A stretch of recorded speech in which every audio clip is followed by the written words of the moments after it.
Hello everybody and welcome back to another episode of Tech Motoring. On today's episode we're going to go over my third month with solar and ways that you can save money on electricity by changing out your water heater. So stay tuned to this. We're going to get back in a little bit, and if solar is something you're interested in, go ahead and hit that subscribe button right now. We'll be right back.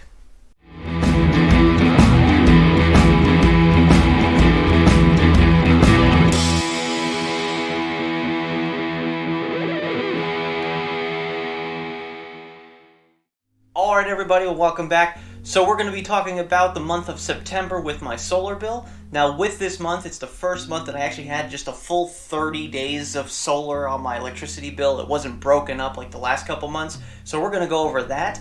We're going to go over a couple ways that you can save money on your electricity bill by changing out your water heater.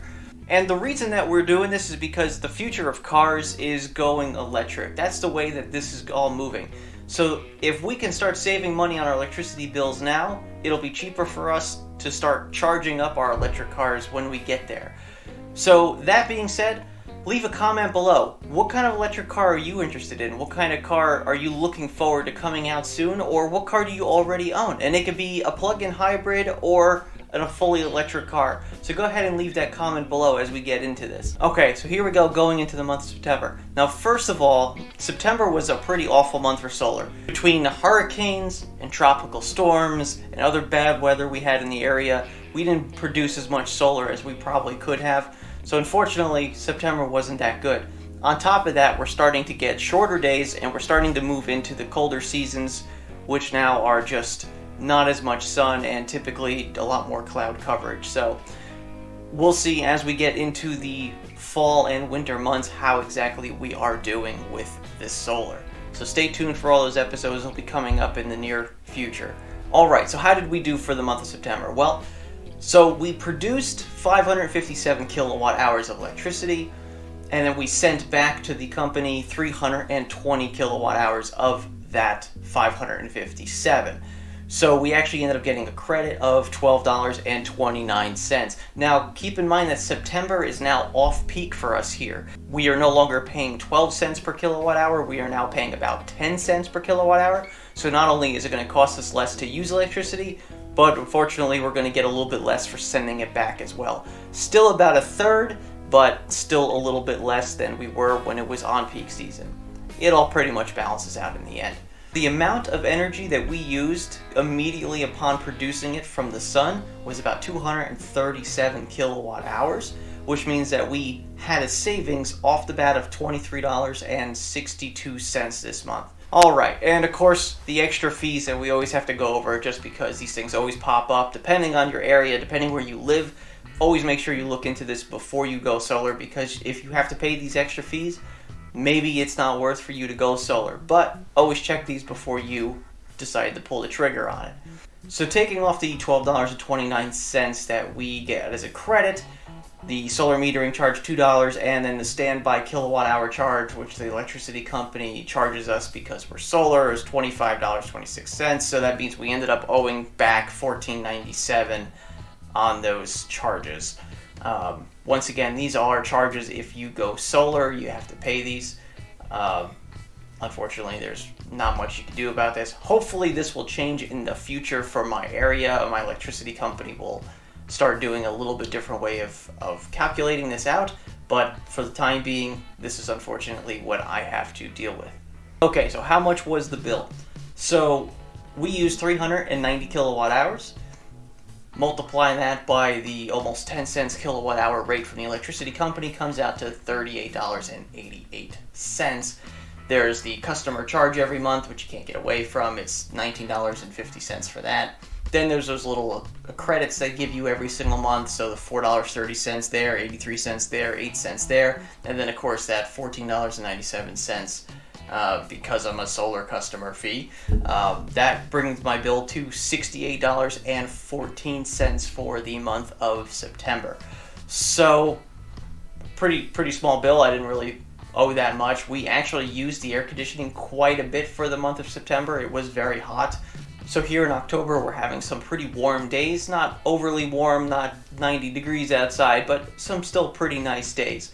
Some Octobers we have to use the air conditioning, and some Octobers we have to use the heat, and other Octobers it's nice enough where we don't have to use either. So I decided this month just to run some numbers just to see where our bill would be at if we didn't have to pay for the standby fee, and if we could get the full credit when sending electricity back to the company.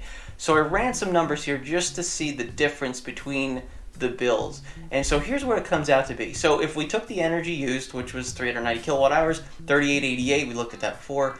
The customer charge 19.50, everybody pays that regardless. We're not going to count the standby charge, so that $25 does not get put in there. So that comes out to be $58.38. So then if we take the energy that we sent back to the company but give us full credit for it, as opposed to about a third, we actually would get a credit of $31.90, which is pretty significant compared to what I actually did get. The fuel adjustment, sale adjustment, and the economic development adjustment credits that they always give you, I just throw those in there as credits.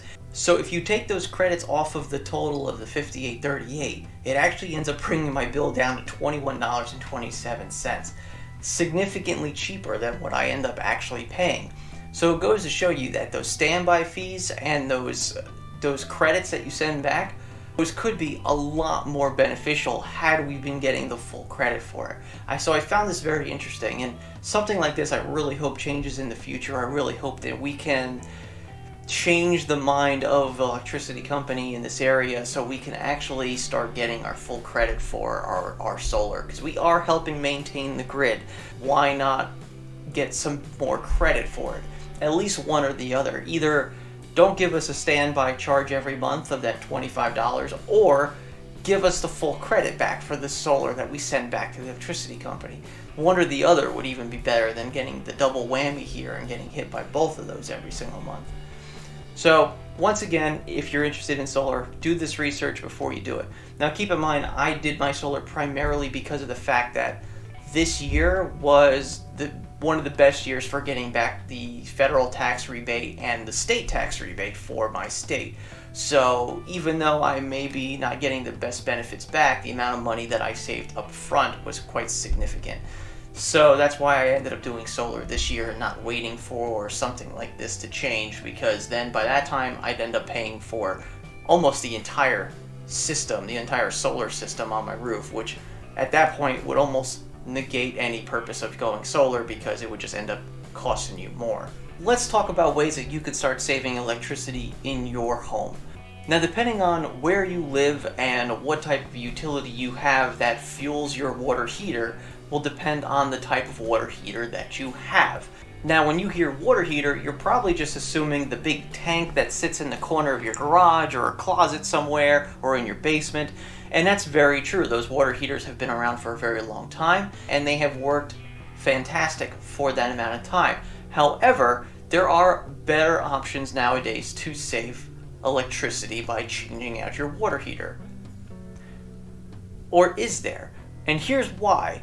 Now, depending on the size of your home, the amount of people you have living in that home will depend on whether or not it is actually more beneficial for you to change out that water heater. Now, sometimes the standard tank water heaters that you probably already have are more efficient for the house of your type. But today I'm going to go over a couple different ways that you can save money by changing out your water heater or changing the type of water heater you have. So now, if you have your standard tank water heater where it's 30, 40, 50 gallons of hot water inside of a tank that is warmed throughout the day, and then when you need it, it drains that tank in order to supply the hot water for your showers, your sinks, your dishwasher, washing machine, and so on and so forth. If you have that type of water heater, it is typically hooked into a 220 electricity line in your house to be able to heat up the water somewhat efficiently. But as you probably have seen, that once that tank runs out, the water is cold and it can't keep up with the flow of water coming into the tank to heat it fast enough to send it back out again. So if you've come across that issue in the past, then you know very well the limitations of a tank water heater.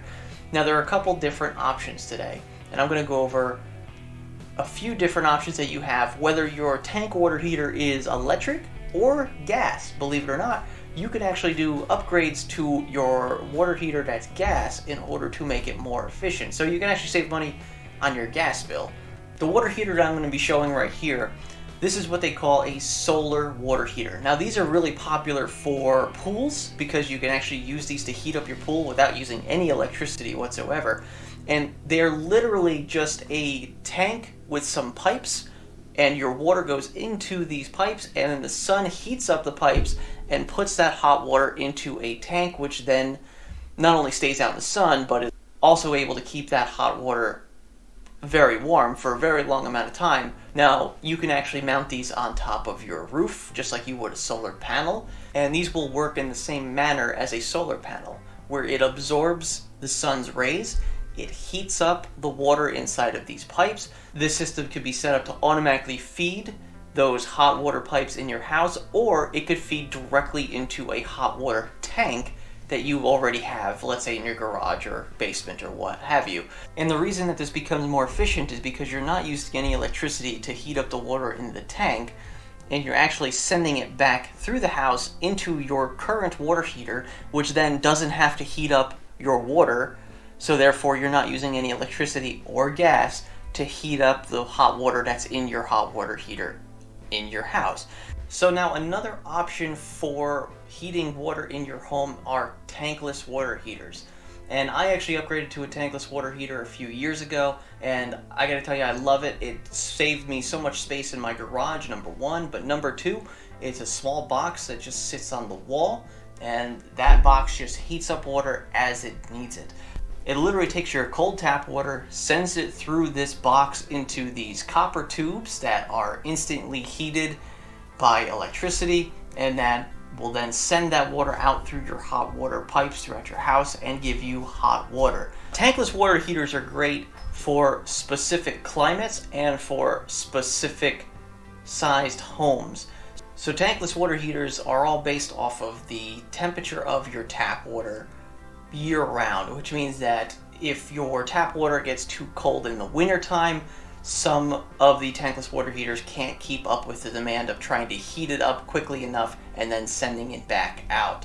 And as you can see from my tankless water heater, I have what they call like a two-pipe system, which means there's two copper pipes that the water goes through, gets heated up, and then sent back out. Now, depending on how cold your water gets, may require extra of those pipes to heat up the water and send it out. So you can actually get a 3-pipe system or even a 4-pipe system. Now keep in mind that every single one of those copper pipes that you see actually require another breaker in your breaker box. And each one of these pipes actually requires a specific breaker for itself. So if you have a 2-pipe system, it's 2 breakers, 3 pipes would be 3 breakers, and 4 pipes would be 4 breakers. And these breakers are 220 and they are fairly high amperage, and the reason that they need that high amperage is so they can heat up the water quickly enough so when it goes through the pipes, it heats it up and sends it back out at the temperature that you asked it to be. Now, depending on the temperature of your tap water in your area, you may require an extra pipe just to heat up that water, especially in the winter time. In the summertime, it's usually perfectly fine, but depending on where you live will depend on the type of system that you get. Now, you can always go to the website of the manufacturer and they will suggest the type of model that you would require in your area. Now, the thing about tankless water heaters is, like I was saying before, they take a lot of power to create this heat. And in that regard, they are not as efficient as a regular tank water heater when being used. They're using a lot more power all at once. So not only do you have to make sure that your breaker box is up to par, but you also have to make sure that you have enough breaker spaces in your breaker box, and you got to make sure you have an overall service that is high enough to accept that load on your breaker box. And because tankless water heaters require more power to heat up that water instantly, they are not as efficient as a regular tank water heater when being used. However, the idea behind them is that if you are not home most of the day, there's no reason to keep a water heater keeping your temperature of the water at a high temperature all day long. So with this, when you ask for hot water, it turns on, supplies you hot water, and then when you turn it off, there's no more electricity being drawn from the tankless water heater. So the one thing you have to keep in mind with the tankless water heater is when you turn on hot water, you're actually taking water directly from your cold water source as well, because there's no tank to supply the hot water. It is now being instantly turned from cold to hot. So what you have to remember is when you have hot water running, you're actually going to slow down a faucet or a toilet in another room because the cold water is actually being used. And this is typically rated in gallons per minute. So depending on how many gallons per minute you are able to provide to your house will depend whether or not a tankless water heater is actually even feasible for your home. If you can't supply enough cold water into your house, then not only is your hot water source going to be struggling, but your cold water source will be struggling as well. So you can always look into something like that as well if you're interested in replacing your water heater, because eventually they're going to end up going like mine did, and you're going to have to figure out what you want to do at that point. So it's always better to have a plan than to figure it out all last minute when your water heater is now leaking all over your garage floor. Anyway, everybody, I hope that was helpful for you. Don't forget to hit that subscribe button down below. And like I was saying before, leave a comment down below. Let me know what you're interested in as far as the future of vehicles, whether it be a plug-in hybrid or a fully electric vehicle. How do you feel about charging that car at home? How do you feel about paying for electricity to fuel that car as opposed to having to go to a gas station every so often? Does that bother you more that you be paying more for your electricity bill, or is it a relief knowing that you never have to pay for gasoline anymore for your car? So leave a comment below. Let me know what you think. Let me know what kind of car you're interested in, and are you interested in trying to save money on your electricity bill by going solar or by changing some appliances in your house, or however you want to go about it. But let me know what you think and what you're going to do to try to adjust to the future. I'd like to thank you again for watching. Don't forget to like and subscribe to my channel. You could get us on Facebook at facebook.com/techmotoring. We're on Twitter at techmotoring. And of course, our website, techmotoring.com. And always remember, welcome to the future and welcome to Tech Motoring. We'll see you on the next episode.